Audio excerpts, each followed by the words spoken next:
आज रक्षाबंधन कुठल्याच नात्यात नसेल एवढी ओढ आहे, म्हणूनच भाऊ बहिणीचं नातं खूप खूप गोड आहे। रक्षाबंधनच्या तुम्हा सर्वांना खूप खूप शुभेच्छा। दरवर्षी हा सण आपल्या आयुष्यात आनंद आणतो आणि भाऊ बहिणीच्या नात्याचे महत्त्व स्मरण करून देतो। तुम्ही कसे रक्षाबंधन साजरे केले कमेंट करून नक्की सांगा। आमच्या घरी आज रक्षाबंधनसाठी तनूची छोटी आत्या आली होती। येताना त्यांनी स्वीट म्हणून पेढे आणले होते। पेढे पाहून तनूचा आनंद गगनात मावेना, कारण तनुषला पेढे खूप खूप आवडतात। मग काय, तनुषने केला ना पेढा खायला सुरुवात। तनुजच्या आत्यांनी तनुजच्या पप्पाचे औक्षण केले आणि राखी बांधली। अशा प्रकारे रक्षाबंधन सेलिब्रेशनला सुरुवात झाली।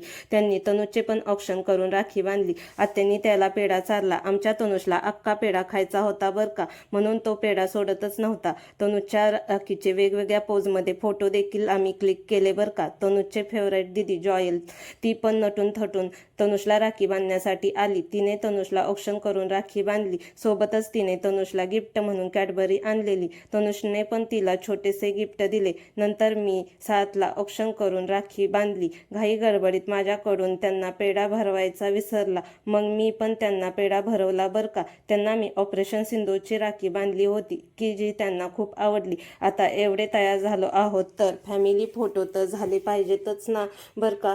मग काय, काढले ना वेगवेगळ्या पोजमध्ये फॅमिली फोटो। आमच्याकडे मुलगी माहेरहून सासरी जाताना तिची ओटी भरली जाते। मी पण माझ्या नंदेची ओटी भरली आणि आशीर्वाद घेतला। नंतर आमच्या ताई सासरी जायला निघाल्या होत्या।